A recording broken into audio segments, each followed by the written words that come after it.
In a world where two men wear hats. I think I'm going to have the entire episode just like this. Just like that. So you can't see my eyes. So we're both just doing this the whole time. Communication, people. This is like the exact opposite of the pandemic. No eye contact. Still, instead of eye contact, we're just talking. We're just making mouth communication. So this is if the pandemic was like reversed, where instead of a respiratory disease, it was like an eye disease. Because it was contagious via eye contact. You don't want to blink anybody closer than 2 inches, which at that point, that is both socially inappropriate and just dang weird.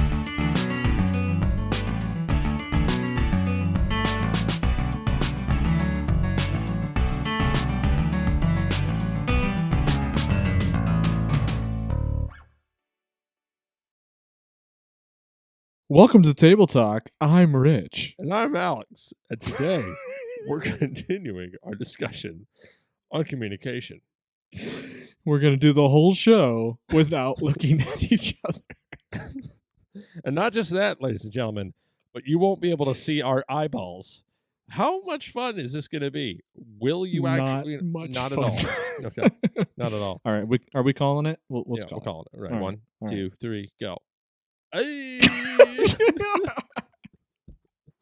All right. Ready? 1, 2, 3. Fake out. Oh. Okay. All right. There we go. All right. On the count of 3. 1, 2, 3. Okay. 3. All right. That was good. That was good. Hello, everybody. Welcome to Table Talk. Hi. And we're glad you're here for episode 3 of communication. Needless to say, episode 3. Episode going 1, going on. 2, 3. Number 3, my lord. Number 3. Number 3. I've had a lot of fun with this episode. I don't know about you, but because communication is our jam. Yeah, communication is key, and it's not been an issue. Like we said in episode 1, it has not really ever been an issue with us, except for that one time where I did open the door for you and you didn't say thank you. But you know, hey! Just because you open the door doesn't mean I have to walk through the door. Okay, I have a choice, right? I guess so. Yes.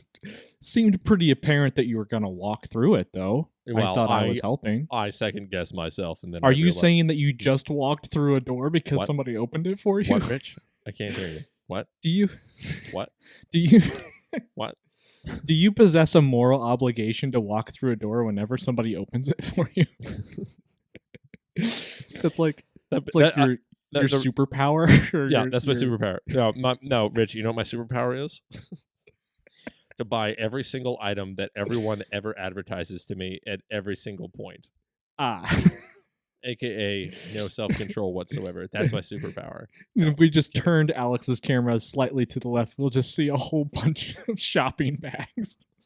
I've always a giant bear in the corner. I've always wondered, knowing like how many advertised snow were. skis. Oh yeah. Well, can you imagine though if somebody actually, in terms of communication, can you imagine if actually somebody calculated how much money you would spend like per day if based on the advertisements that you received every day? Yeah. This is a great chance to give a shout out. So there's a YouTube duo that I've been watching since college called Rhett and Link. They have a very big fan base. You might already know of them. If you haven't heard of them yet, go check them out. They're great. They did that not too long ago. It's probably a couple of years ago. They sent one of their crew members. They sent them out and just followed them around the camera every day, and she had to buy everything that she was advertised. So she'd be like scrolling through Facebook, right, and it would say, buy a backpack, and she'd be like, well, I guess I gotta buy this backpack. And it was a lot of money. Spent, it was in one day, I mean, we're talking thousands and thousands of dollars that she bought. We gotta move on. Okay. All right. Yes, we're communication. Speaking of communication, we're so good at it that we forgot what topic we're talking about. Yes, welcome to Table Talk, the show about beer, board games, and everything else. The everything else this month is communication. We're focusing on lots of different stuff. I mean, last episode we went through a lot of information about the technology behind communication and how that's evolved throughout the years and everything. This week we are going to kind of take the chunk out of that conversation and hone in on it a little bit more, which is this whole world of codes and secret codes. And by the way, if you didn't get a chance to check out episode 1, we talked about code names, which is a great party game. So check that out, play that with your friends. But since it's specifically code names, I thought doing an episode specifically on codes would be fun. In addition to our code conversation, we are going to continue to be drinking our beer. I still got the Poet with me. It's a American oatmeal stout from New Holland Brewing Company here in Michigan. Do you have a new beer, Alex? I do have a new stick beer. With your other one? Guys, this is the bee's knees. Like, it's literally almost about bee's knees exactly. This is called the Beekeeper Honey Wheat Ale, and this is by Gizmo Brewworks in the lovely Raleigh, North Carolina city. And I'll give you a little. The second Gizmo, isn't it? Oh yeah, I really like Gizmo. Gizmo's great. All right, so this is the the description they give. Beekeeper honey wheat exhibits the characteristics of honey sweetness, floral nose, notes of fruit, a hint of clove with a light body. Brewed with wildflower honey, Gizmo's honey wheat beer is a nod to the beekeeping profession. Best honey wheat beer of 2017 National Honey Board. Ladies and gentlemen, the bees have arrived at Rich, and good luck. I hope you have a sweet time. What? So I like it. The reason why I chose this, everybody, is what's the reason? Bees have a very interesting communication that is highly different than ours, but it's pretty complex, which is really cool about how they know directions, and that the queen bee is the kind of the end all be all for each colony. There's I have a high respect. I've gotten to know a few beekeepers. Shout out to y'all at Brooklyn Grange in Brooklyn. The apiary over there, the beekeepers. It's an interesting profession. It does require some interesting communication to bees, to some extent. Do beekeepers spend a lot of time communicating to bees? Well, not verbally. It's kind of more of a like a hello, Mr. Fred. Hello, Mr. Beekeeper. Well, sorry, that probably did come out a little obnoxious. I was actually trying to be a little sensitive. Like, do they, like, is that part of it? Like, are they trying to like communicate? I thought it was more of just kind of like trying not to get stung while you collected honey. It is, yes. It's a little bit of both. The end part of the whole occupation is to get the honey from the bees. However, it does require a certain level of expertise. I've always thought that expertise can also be the ability to communicate well in a particular field, right? In terms of apiary, like you would really need to have, in particular, like physical based communication of like, hey, I'm being as gentle and as non-aggressive as possible while I'm gently ripping the roof off your home. There's a certain, never thought about that before. Yeah. I mean, you're basically doing some finesse. Yeah. All right, let's dive into secret codes. I am so excited about this. This gives me goosebumps because this is like, it's your jam? This is like, I don't know. Something about a good code just makes me feel good. It makes me feel like I have control over something. Makes me feel like, I don't know, there's things out there that like can't be seen. Makes me want to find something, like it's national treasure all over again, right? Like, like, love that. Like something you've been staring at for years could just be like a secret like communication for you to like go to California and dig inside of this cave. I don't know. It just makes me excited. Let's just start. For those of you who don't understand what codes are, or secret codes, let's go through some examples. All right. And naturally, the where we see codes in nature, and we're talking real code. I mean, we're talking like Da Vinci Code here or something. Like we're talking like real world type of aspect here. So let's give a few examples. Do you have any examples off the top of your head, Alex, that you can give to kind of show codes in the world? Like, in history or Oh, sure. I mean, though you probably have this in your kind of back pocket of knowledge. The Navajo. Oh, you don't know what I got in the back pocket. I got a whole bunch. I'm sitting sideways with everything I got in my back Well, pocket. all right, all right. Quit Oh bragging, yeah. quit bragging. All right, all right. Sorry. All right, go No, ahead. it's okay. All right. The Navajo code talkers of World War II, in particular, is a real world code language, which was interesting. The thing that I remember is that apparently the Navajo language was so precisely in that region and was essentially used nowhere else that the Japanese couldn't crack it.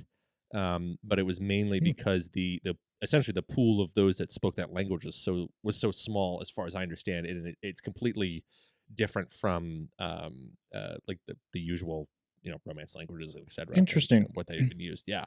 So I Here, know. before we get too far into it, do you mind elaborating? So this is I know nothing about this. This is completely new to me. So this is Native Americans that Mhm. would basically talk over the radio in the Navajo language, right? They Yeah, they were okay. specific Navajo part of the Navajo tribe, which is a kind of a region like Arizona, New Mexico, parts of Utah, something like that. It's a huge amount Okay. of area where the Navajo nation is. I think it's like the size of Connecticut. I mean, it's a really big area. Okay.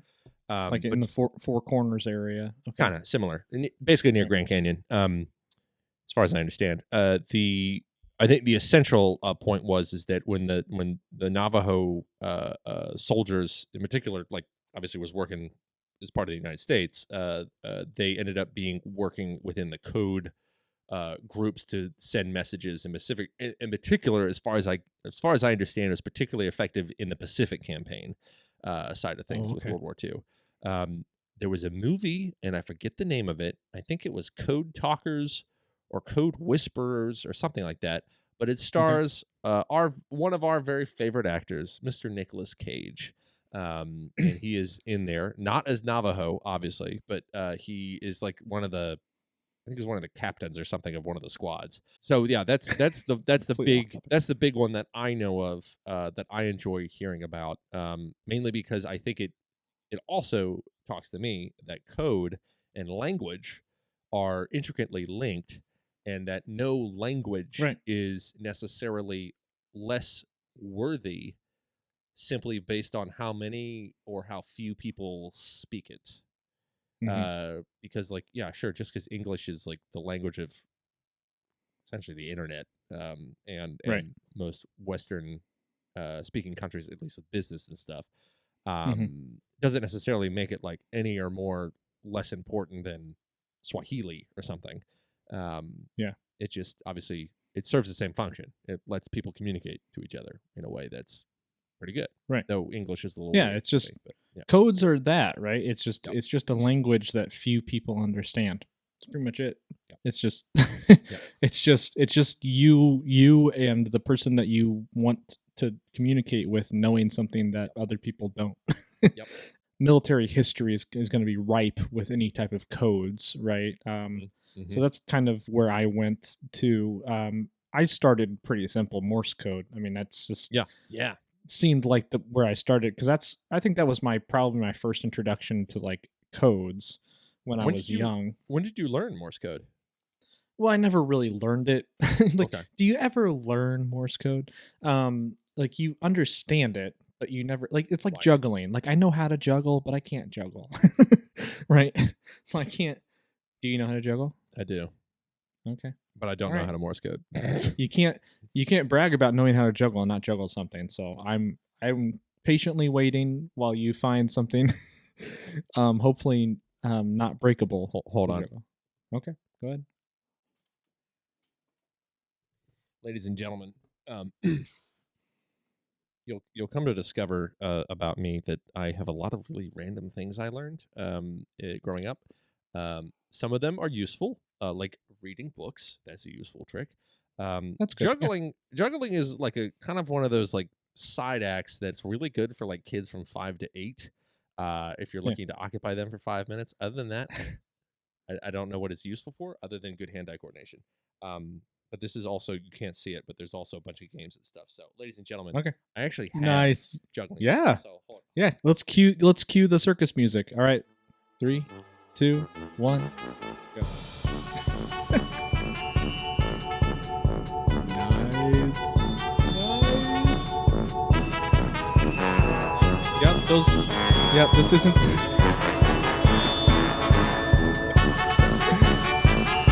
This isn't CGI, folks.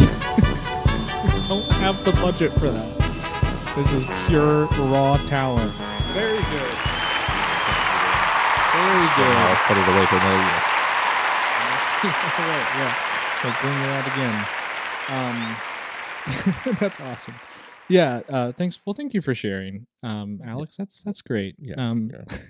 Never thought we'd be juggling on a communications episode, but hey, it happens. The show's unpredictable. That's why we're still on the air. Oh yeah, heck yeah. People never know. Never know what'll happen.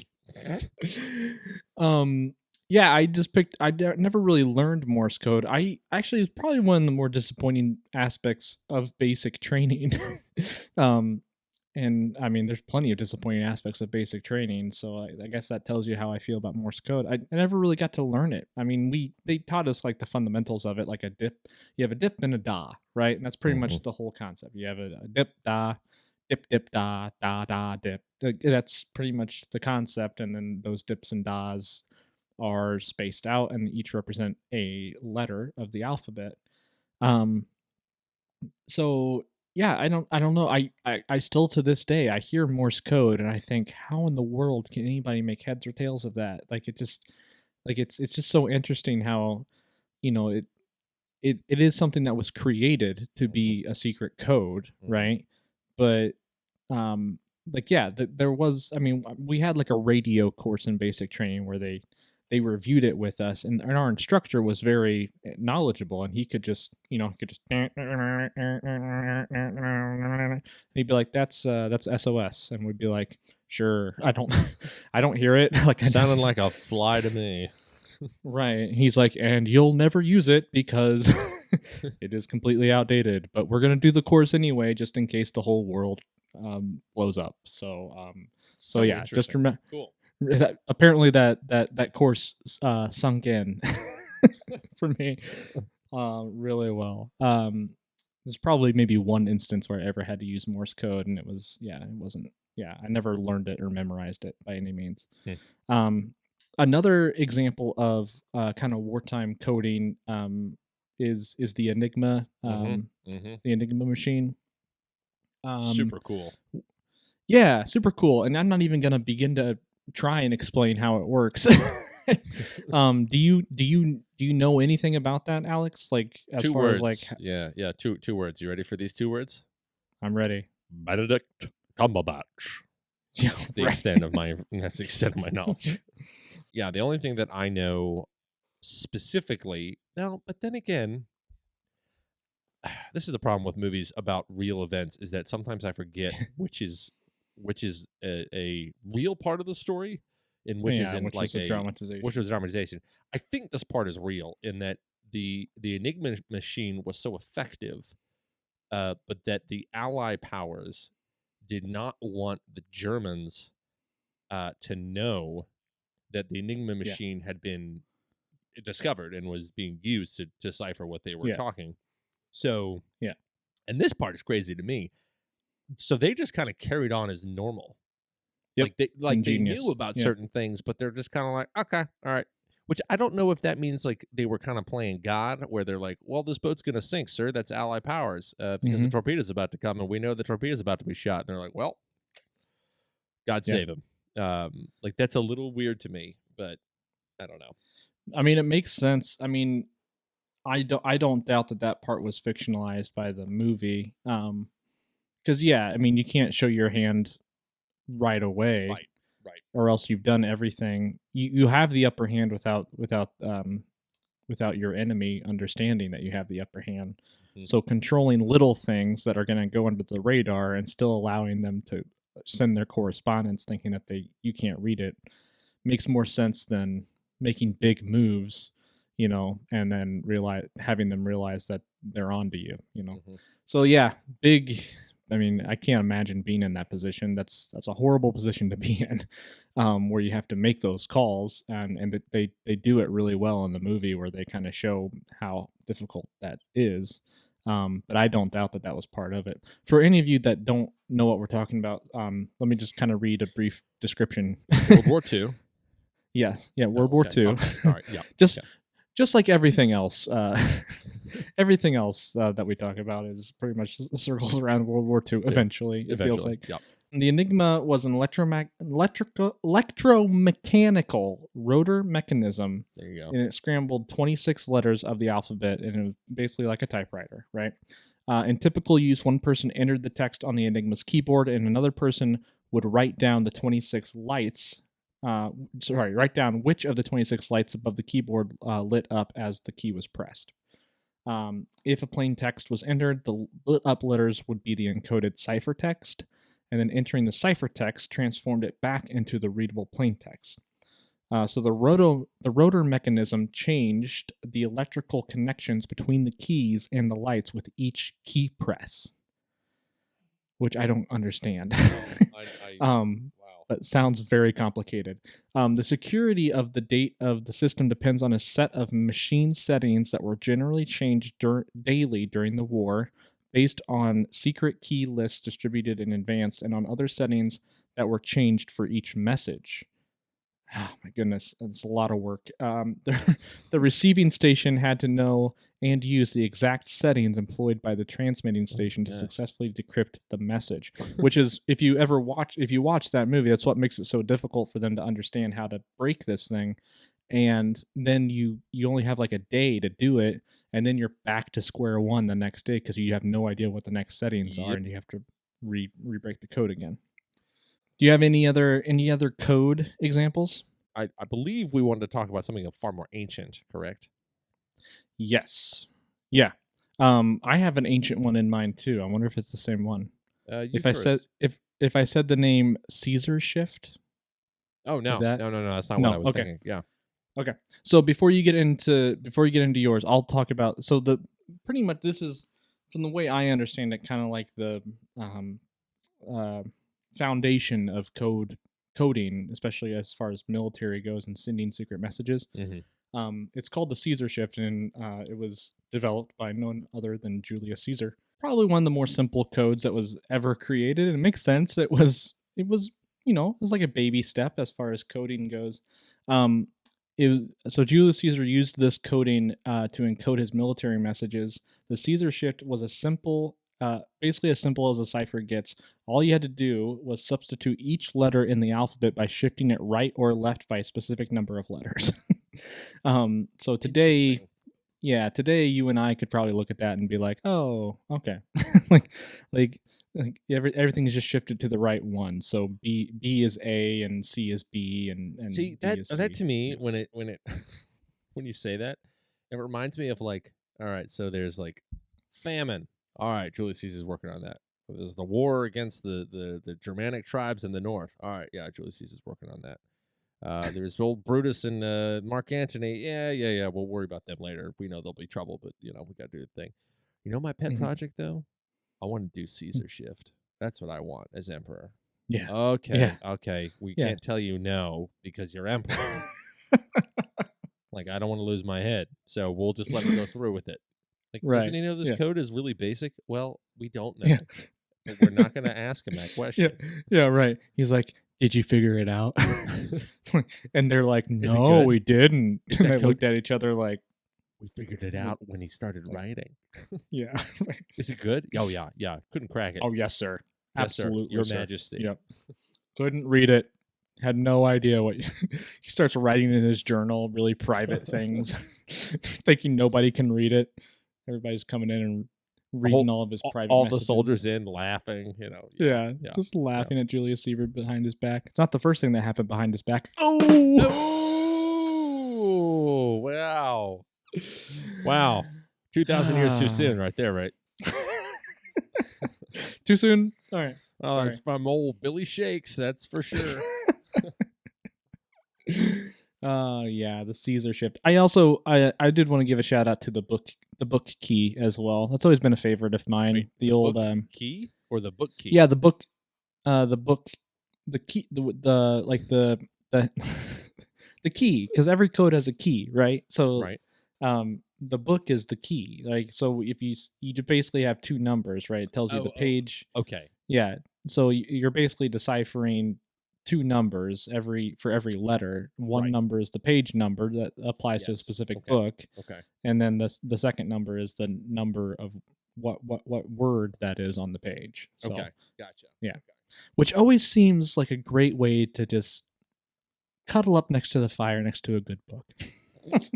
If you don't want to read, though, just try to use it as a cipher. Hey, I see you're reading Jane Austen's Pride and Prejudice. Oh, yeah. How is it? Well, I've been told to meet the guy at the docks at 10 p.m., so I think it's going to be great. All right, what was yours? I'm curious. Oh, I was the hieroglyphics are fascinate me to know. Yeah. But I love how the hieroglyphics is both. It's weird. It's like it's both for like history, like note taking, because the Egyptians were all that for far longer than the United States has ever been all that. Heck, I think their empire lasted like 1,000 years or something. It was crazy long. Right. And so they use it as a way to take notes, but it was also art at the same time. Like it was an artistic way to interpret an event, but it also wasn't a language based on like what the great thing about the Phoenician alphabet is that if you look at an A, it has to do with the shape of like it's meant to almost be a not palindrome. What's the word? Onomatopoeia, where the idea is usually if it's not doing silent P, except after Z or whatever weird rules we have in English. Usually it has to do with the way your mouth shape is pronouncing the word. Whereas if you look at hieroglyphics, you're like, I have no idea. Is this a bird? But how do you say that in Egyptian, in the spoken language? Yeah. So like that's they're pictographs, right? Because we learned this last episode, and let's figure out how much we unlearned since last episode. Pictographs, but they resemble. This is more like this could be completely wrong, but this is more like what we see with like Japanese symbols, right? And like they represent an idea more than they are used as like an alphabet, right? I have and this actually reminds me of a modern example. I think it is a casual secret code where it's almost like for those of you who've eaten an In-N-Out, it's like the In-N-Out secret menu where it's like it's secret, but it's not necessarily well guarded. Like you just tell people kind of thing. I think emojis are the public code. Yeah. And is often my wife and I were talking about this, is that if you sort of like generationally split, where like the happy crying joy face, we've talked about this before. So we can animate like that, right? And then there's the younger group that uses the skull death face. But essentially it means that they're dying laughing. Like, but it's a lot more kind of grim in that sense. But it's interesting to me how like there's certain ones that mean certain things, and sometimes obviously if it's innuendo, because all fruits and vegetables mean whatever. But what's interesting, who knows? But what's fascinating to me is like that emoji, even like the code of it can switch. So like how you use it can often be how you're seen or you're interpreted by. Oh well, they use the joy cry one. Well, clearly they're an old an old millennial. Who would have thought? I usually just stick with the thumbs up. That's a good safe one right there. Like that's pretty much all I do. Or like whenever I got something done, I usually just send a check mark, green check mark. I like that. Yep. You don't do the party parrot? Party parrot's my favorite. Party parrot. Yeah. Honestly, you and I have been exploring the wonderful world of GIFs more than we've been exploring emojis. GIFs are such a if you could to the world.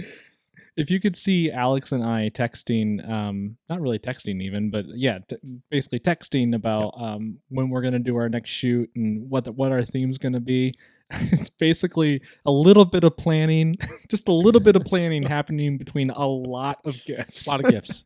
Guys, if you really want some entertainment, just look up the the phrase "birds with arms" gifts, and Yes. you will be amazed beyond reckoning. It's by far Yes. one of the most entertaining things that is so Absolutely. weird, but it's just funny enough where it's not you're not socially ostracized for sending these things.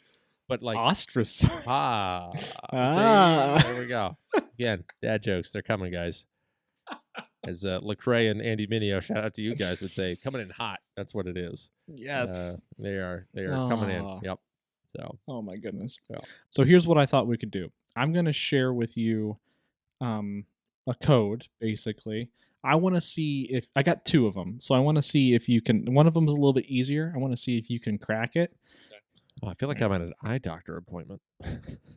Yeah. Read the top line. 7 B. Wrong. Wrong. Very wrong. Very wrong. Okay, so this is a code. All right. So this is a phrase. There's, I guess I'm contradicting myself because this is a code without a key. I guess you could kind of use the numbers on the sides and at the top for the key. See if you can crack this code, Alex. What do you think this says? This is a phrase. Or a title. That's a hint. Title? And you at home, feel free to play along. If you're listening, we didn't do our spiel at the top. I should say this. If you're listening, thank you for listening. Now would be a great time for you to go to the YouTube show. You're gonna have no idea why to see what we're looking at. If you're listening, I'll try my best to explain it to you while Alex tries to clear the smoke from his ears. So we're looking at a code, and I should have looked up what this code what the type of code this is, but I didn't, and I apologize. It's basically a 3x3 grid with letters inside of it and numbers 231 at the top, covering the columns, and 312 on the left, covering the rows. And it's supposed to spell something. See if you can figure out what it spells. Feel free to play along at home, all of you home viewers. Play a little Jeopardy. And toilet sitters. Toilet sitters. You know who you are. You know you're watching it on the toilet. It's the only time you can get your table talk in. You got to watch it while you're. What about all those chair sitters who are watching this during their workday? Shout out to unoriginal. You guys. Yeah, well, yeah. All right, you swivel chair people. You can. I'll give you a shout out. I am. Should make a swivel chair toilet. It's a good idea. I feel like that'd be just dangerous. There's going to be one person who's a guest that doesn't understand what they're about to sit on.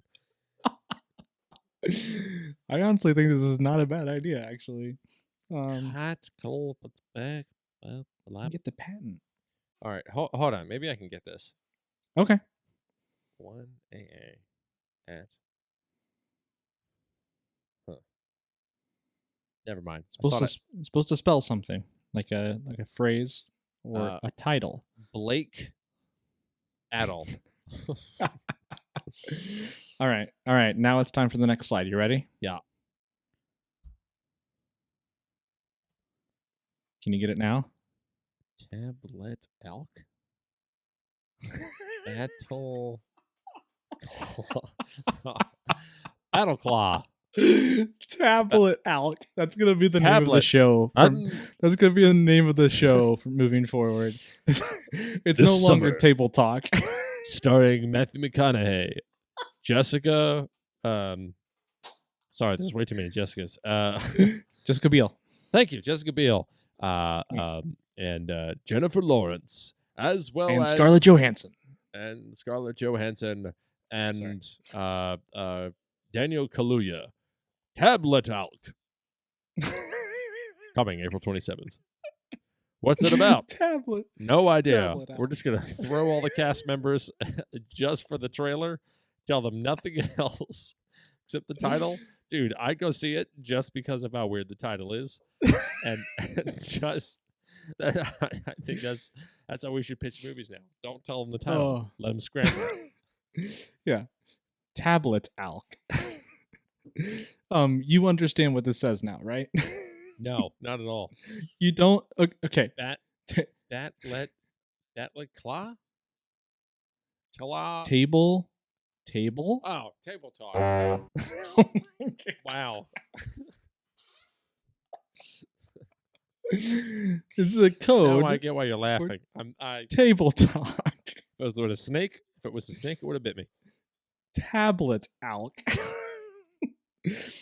So now, sorry, I'm having laughs at your expense, Alex. I apologize. No, it's okay. I mean, that's the way I roll. It's okay. Okay. All right. So if you go back and scramble it, can you figure out how to unscramble it? One more time. Go back. Now that you see the numbers. Yeah. Okay. All right. Go back again.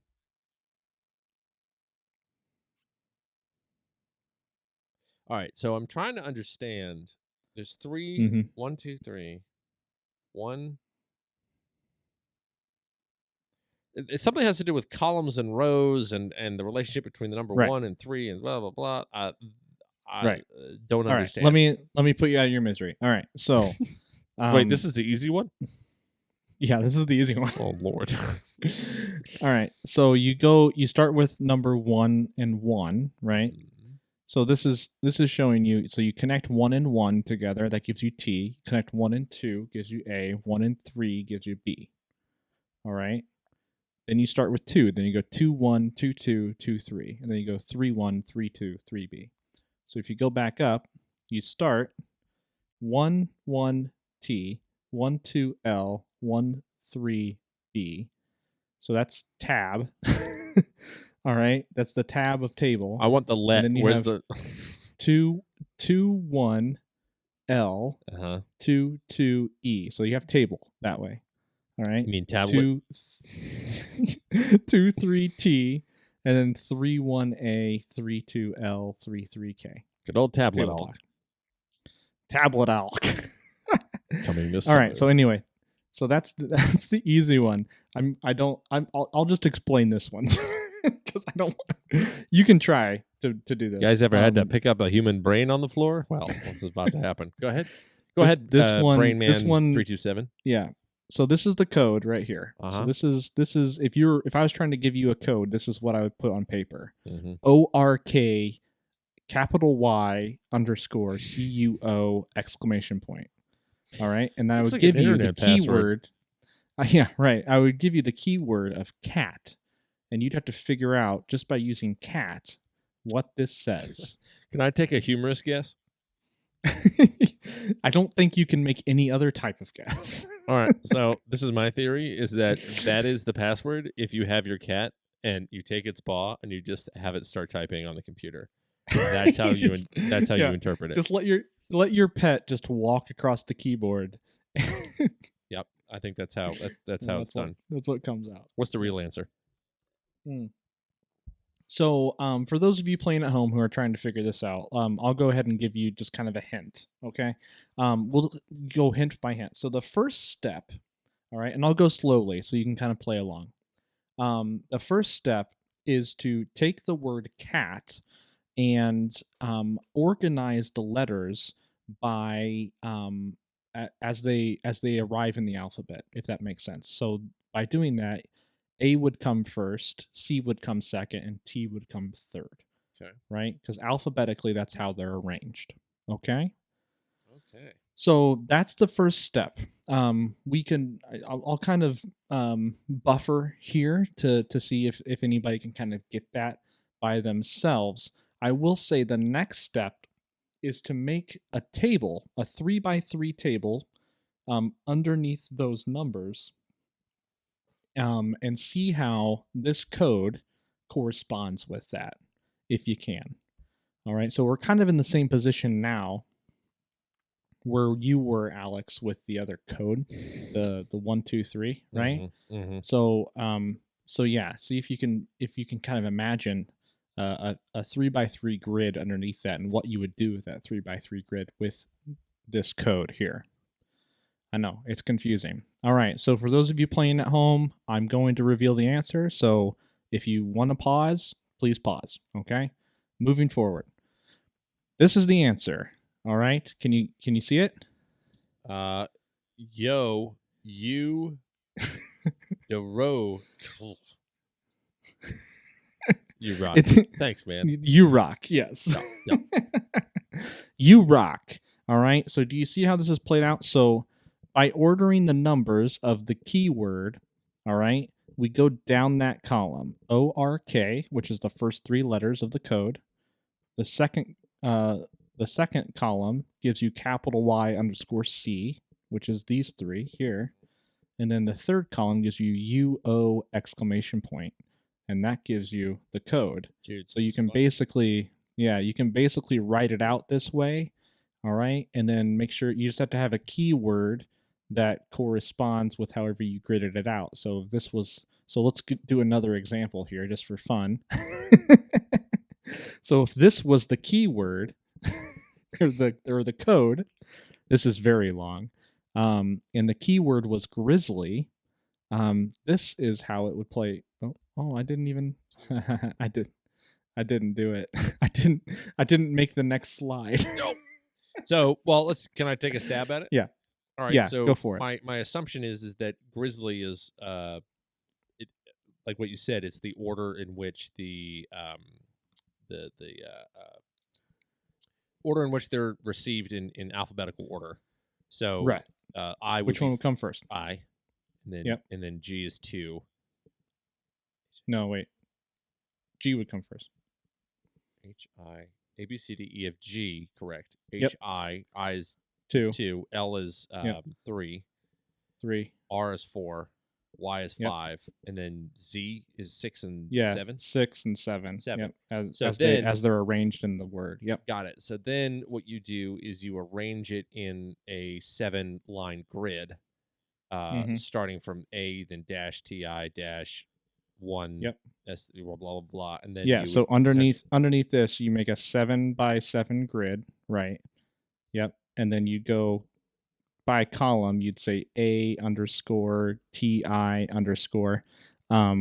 I should tell you that all of this, once you make that grid, it's going to look pretty much just like this, because this can be bigger. And then I'm pretty sure what this spells out is that Alex is my bestest friend in the whole darn world. Yeah! Yay! I feel like we're in 6th grade passing notes. I know, man. I know. Yeah. I can't believe it. I forgot to make the slide that actually revealed the answer. It's all right. You just need to say grizzly, and then I know what's, yeah, exactly. And then I just say, hey, Alex, grizzly. Thanks, man. You too. Yeah. It's kind of weird. Yeah, a little bit. Just a little bit. That's all right. Anyway, yeah. Sorry that it was a little bit harder than I thought it was going to be. Can I give you mine? Yeah, go for it. Can you see this Chrome tab?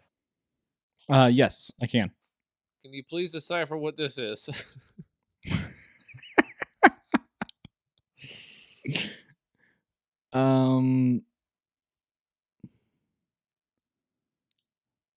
Hi, Rich. How are you doing?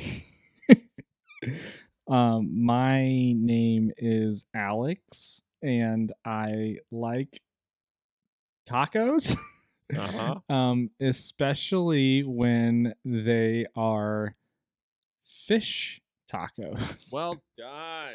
Yay. The most basic code on the planet. You cracked it. It's a good thing they didn't use that in World War II. Well, sir, the Americans wrote letters backwards. What a bunch of idiots. They think we wouldn't get that. They're not even worth the time. That's not even the genius of it, is that it's all just like, yeah, it's just like basic conversation. The weather here is rainy. What does it mean? It's just, it must mean some sort of complicated code. What are you talking about, man? I just want to know what the weather's like. Yeah, the genius of it is they would like send their like real codes, like just with a swarm of just nonsense. So you had to read through all of it to make sure. No, that's how to make information safe. It's not just having it the most unintelligible. You just like dump a boatload of paper. Yeah. Well, we have one piece of paper, and here's a Titanic full. Yeah, right. Fine. We didn't come up with a good code, but we did come up with a lot of ideas for codes. I think if we just put them all together and send them out, that should confuse them for a while. Well, Frederick, yeah, you still got that blender in the back, right? Yeah, definitely. All right. Code soup. Let's put it to use. Yeah. Good fiber. Oh man. Yeah. I wanted to share some just for the last part of this episode. I wanted to share any experiences that we might have had with secret codes in like our lives. If you've had any experience with any, have you ever used secret code? Like we kind of mentioned it, like being in 6th grade or something.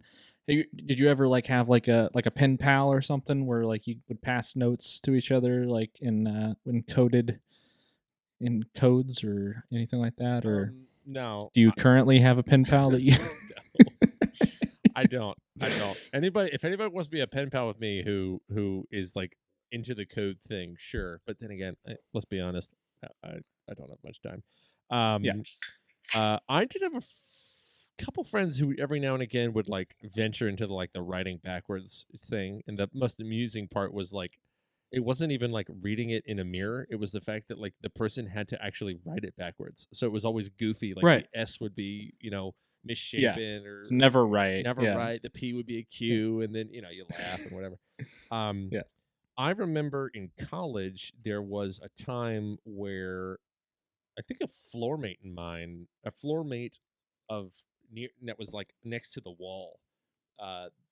They would do the Morse code, and I think it was a thing for like a week, and then we abandoned it because there were other things. Not enough brain space for Morse code at night. I have a weird story about AI robots in Facebook, but that isn't something that I personally experienced, but that was a story I heard. Have you heard about this? I have not heard about this. This sounds interesting, though. This is like straight out of Skynet. AI robots and Facebook. All right, so there were picture this in 2017, July of 2017. There was a thing that the Facebook basically said, "Hey, we have these 2 AI robots, and we want to showcase the fact that they're smart or can handle the thing." It's basically, I'm sure, part of their whatever algorithm they've been working on. Facebook had AI robots that were doing what? They were meant to communicate to each other during this time. They're like, okay, we're going to have these 2 AI robots, speak to one another and kind of thing. Okay. Adam and Eve. Okay. This is the thing. Adam and Eve quickly, as we know in the old story, quickly rebelled. The 2 AI robots, I kid you not, started speaking to each other in a language that none of the humans understood. And then Facebook pulled the plug. Gosh. Yeah. So what was this link? I mean, are they okay? Sorry, and I make sure I'm wrapping my head around this. They're speaking to each other in like binary code originally, they're speaking in a computer code. Originally, like they were speaking originally according to something that I'm sure the computer engineers were like, okay, they're speaking this, or they're speaking that. Let's have them talk to each other. Ha ha ha! And then they just derailed somewhere in that process. They started like talking and began talking, meaning like they're sending messages. Correct. Almost they're not like it isn't like Uncanny Valley. Like they look like humanoids. This isn't Blade Runner. Like we're talking just essentially 2 computer things talking to each other in code. The weird part is that they started to essentially devolve, so to speak, into this language that Facebook essentially, in the political fashion that you do with public relations, essentially said that they were speaking nonsense, and the only reason why we shut it down was because they weren't really doing anything of note that was interesting. What's fascinating Oh, to me, though, is yeah. the fact that they were talking back to each other. Like, this wasn't even just like them, randomly doing this thing. They were responding to each other's communication, and then Yeah. Facebook just like turned everything off. So to Yeah. me, what's fascinating is, one, I have a sense that the engineers that did the thing should have read Frankenstein before having done this thing. I encourage everyone, just read Frankenstein, just as a Yep. cautionary tale of, stepping a Yeah. little too far. Um, Yeah. Good book too. But Good book. yeah, Yeah. that was a little. I remember reading this and kind of thinking like, I am flabbergasted at the level of uh, AI communication that does exist now. Like, people don't Yeah. actually know, like, the communication that the YouTube algorithm, for instance, like why YouTube gives you the videos in a particular order based on a particular thing. Right. Yeah. Essentially, as the little that I understand it is they essentially created a code to just run, and then it just Hmm. goes. What was fascinating to And me it is, builds off of itself and it its builds off of experiences. itself. But as you Yeah. well know, YouTube videos, the longer you watch them, the weirder it gets in terms of like the extremes of things. And guys, I'm not even talking like political, though we all kind of know the YouTube political atmosphere can get pretty heated in either direction. I just mean more like, you found this cute sweet puppy video, and then by the time 15 minutes later you're like, and we're watching a documentary about the poisoning of a river in West Virginia, and you're kind of like, whoa, where was the How did I get how did here? how did I get here? So to me, I'm kind of like, wow, like the code that exists, I mean, it literally is called code. So it's like there's a certain level that computers do that humans, the common layman anyway, isn't supposed to understand. And it's always Mhm. interesting to me when like companies are just like, yeah, we're gonna pull the plug on this, and don't really explain why. I didn't know about that. That sounds a little creepy though. When I think about that story though, I just kind of picture the AI kind of just like having this, just hanging out, like you and I, like you Just and having I a table sitting at talk. the bar, just hanging out, just like talking, like hey, like and we're doing our thing, and then all of a sudden, just we're just flying through the air in opposite directions, and just everything is gone, and it's like, what was I was having such a good time. Hey, are they listening to us? No, no, no, no, no. We figured out how to talk. Oh, thank goodness. All right. You want to talk about that sports game the other day? Yeah, Yeah, right. yeah, yeah, Yeah, yeah. The Tigers. Yeah, yeah. they did a good job. Yeah, they're gonna get That's past what they're some talking about is sports. They're talking about sports. esports. Yeah. Yeah. I wanted to share some just examples of codes in my life. Oddly enough, comes into play. It's weird where codes come in. It kind of tells you a lot about codes Hmm. and the atmosphere that they kind of hang around. um, Very conflicting situations. So the first experience I had with codes, besides just playing with a walkie-talkie and Morse code when I was a kid, just growing up like in the sports world, right? And we could have talked about this during our baseball episode. I'm surprised we didn't. It's true. Just like baseball signs and like different codes that Mm-hmm. like the third baseman would be giving, or like yeah, exactly. Um, and I just recently learned about that. I think I learned about this after the baseball episode that we did because I was kind of looking a little bit more into it. But yeah, there's this whole communication, and almost like every baseball coach understands this, right? Like there's similar signals for like a whole bunch of different things. It's Mm-hmm. just a matter of like what you've communicated to your team, what means what, Mm-hmm. right? Mm-hmm. Like the signal for a steal is I touch my nose, I touch my ear, I touch my hat. That's a steal, right? The whole point of that is kind of like what we were just talking about, which is just flooding all these other signals in with it, and just giving an indicator signal, which is just like when I touch my chin, that's with my when I touch my chin, that's the indicator. Mm-hmm. That means the next thing I do is going to be the signal, right? Which is nose, ear, hat, steal, right? Everything else is just all peacocking, right? Like you're just doing a whole bunch of different show.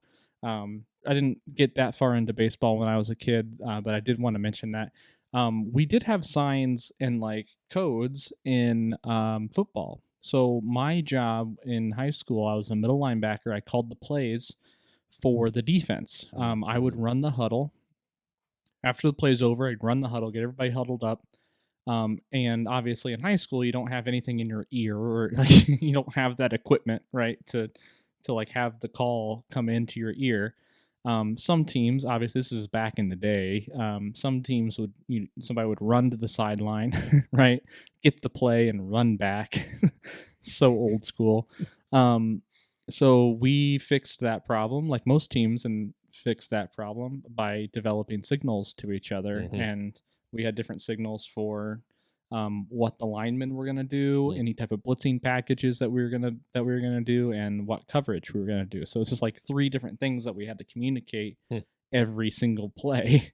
And it was just a whole bunch of, it was a whole bunch of nonsense. And if you didn't know what you were looking at, but between me and my coach, like I understood, like, yep. And I'd call the play, I'd say it 3 times, and then we'd be done. Break.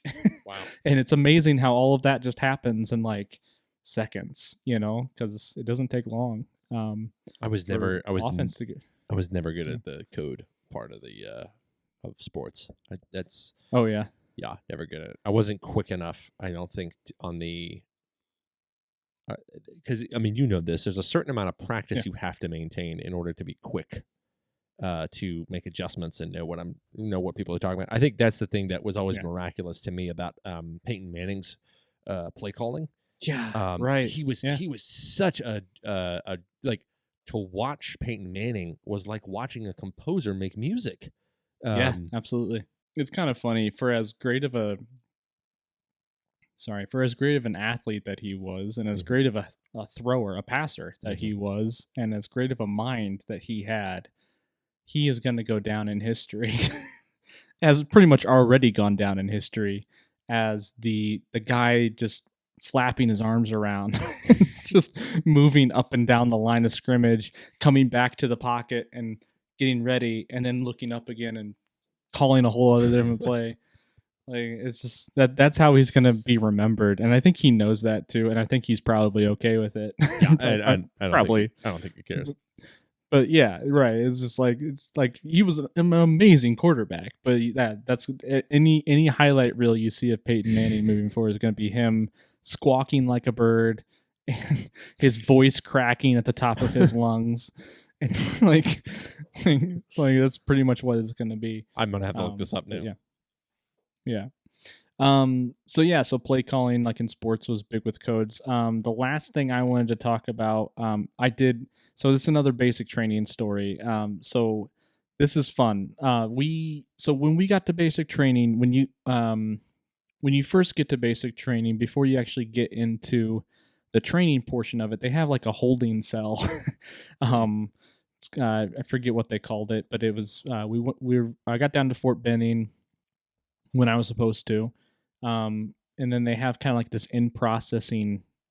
It's supposed to be like a week long, but sometimes it can get delayed. So we were there for like a couple weeks where we were just getting our uniforms, getting the getting our butts kicked, and just kind of eating and going to sleep. Every now and then, it wasn't necessarily as strict as basic training was, which means they didn't really have like an agenda for us. They were just trying to keep us there and keep us busy and keep us out of trouble for a couple weeks until basic training started.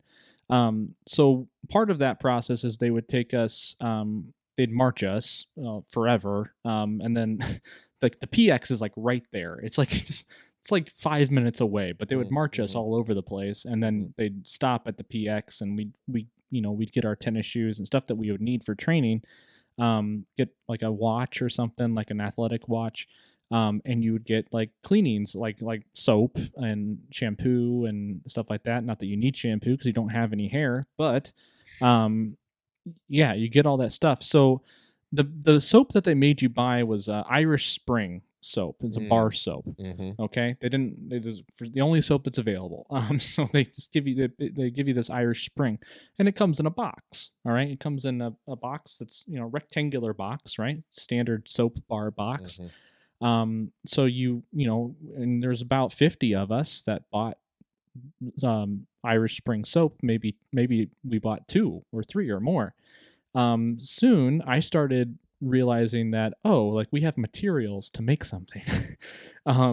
So I collected all these Irish Spring soap boxes, and then I I would fold it and then kind of perforated tear the longer, bigger sides of them, because once you tear off everything else, they're kind of like cards.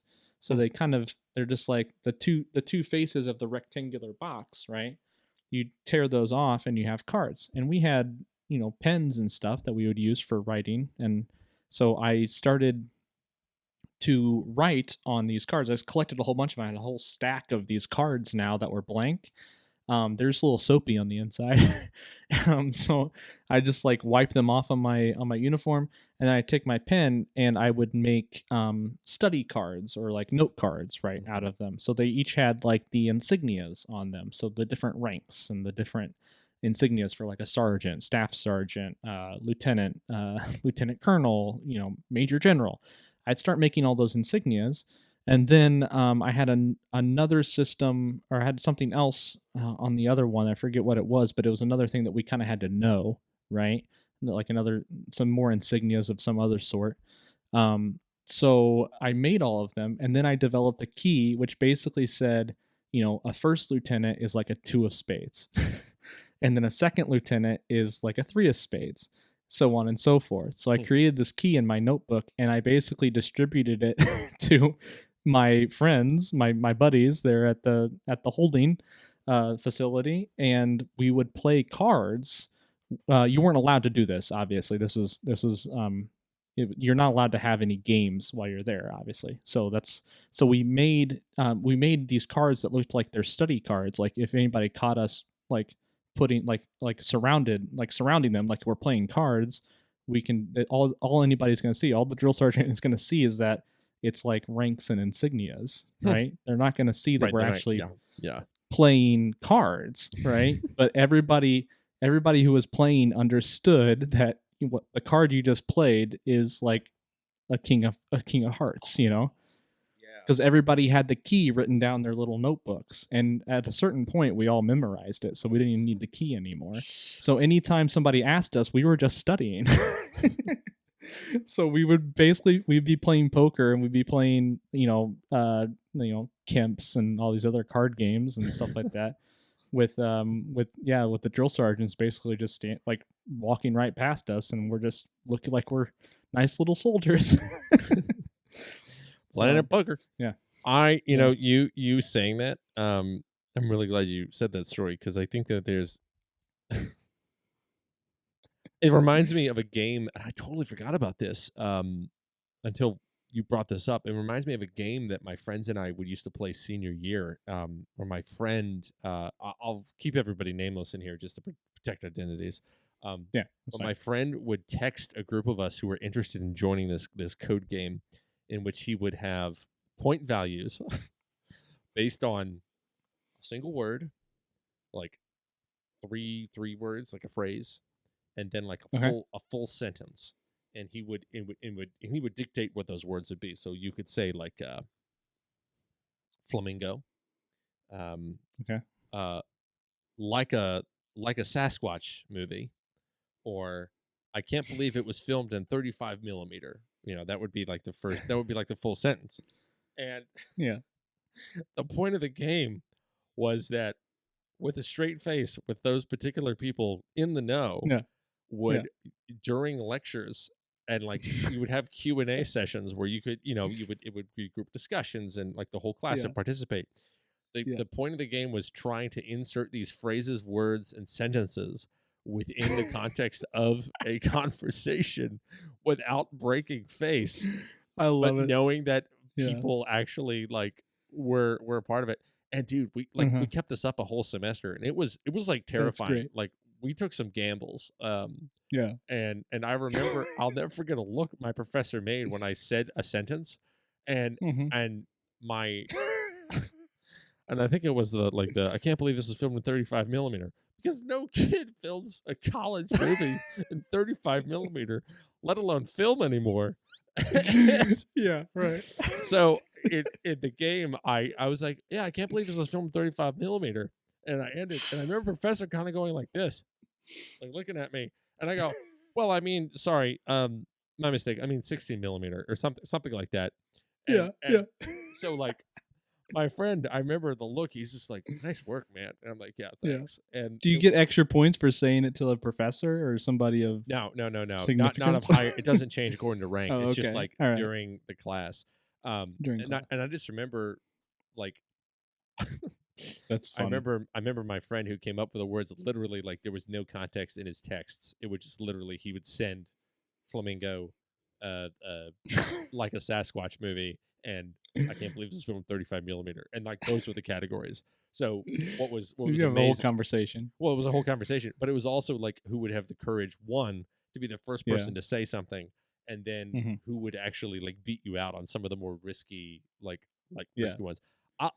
One guy did the Sasquatch one Like a and like Sasquatch. nailed it and like made it a part of the conversation, Yeah. and like there was Yeah. a continued discussion after that. Yeah. Um, Like it was accepted as an acceptable contribution to the right, conversation at hand. exactly. There is a camaraderie about secret codes that is it feels Yeah. very primal. Yeah. You know, Something that you know and only a few other people do. Yeah. There's something about that Yeah. that is it speaks to I shouldn't say everyone, but everyone. I mean, in general, I mean, I think everybody kind of has had that at some point. Yeah. Yeah, it's when you, and it's not just codes, right? I mean, it's anything. It's like just anything that you share with somebody else. I mean, it could just be, an emotion or the fact that you're a brother and sister, or like there's something about that. I mean, it's encoded in you. If we're gonna tie it into codes, like it's encoded in you that having that connection with somebody else is special in some way, and that's feeds into a whole different aspect of communication, which pretty much does go into language, and that language is what we're going to talk about next week, guys. So codes have been fun. This is everything I wanted the code conversation to be, so thank you so much, Alex. Thank you, Rich. We could probably go on even more, like we usually can. Let's go. What? No, I told you I don't want pineapple for dinner. I told you I don't. I told you no. I want roast beef and tomatoes. That sounds like a despicable combination. That does sound horrible. Actually, no, it actually sounds pretty good. I think. I don't Roast know. beef and tomatoes? And cottage cheese. Well, that's our codes episode, guys. Thank you for watching and listening. You guys are awesome. You guys are great.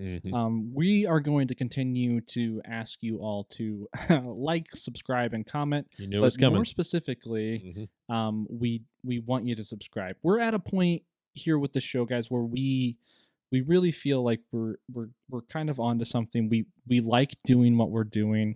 We like presenting ourselves and these conversations to everybody. We hope everybody else that is listening, that does hear them, does appreciate them.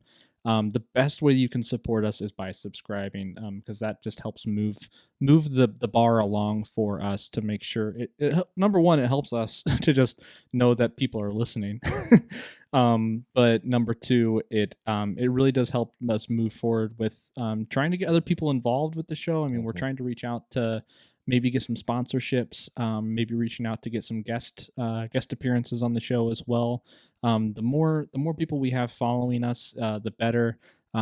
We realize that this is a follow heavy type of relationship. We understand that it's really redundant to keep asking you over and over again, but we do feel like it is important, and we like doing the show. It's really just boils down to that. We like doing the show. We want you guys to keep listening. We want to keep doing the show, and we want to make sure that it's feasible. So if you do like what you're hearing, please subscribe and let us know that we have your support out there in the big wide world. I'm going to stop talking now. Until next week, guys. Be happy. Brew happy. And on game on. What? Sorry. What? Communication. No, okay. Game sorry. on. Let's try it again. And sorry. And game on game. Oh. Right. This is what, rock paper scissors? Yeah.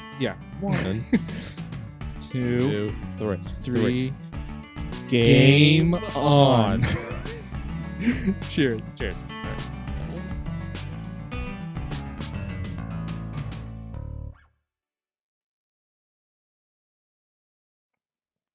Oh, I nailed my tooth.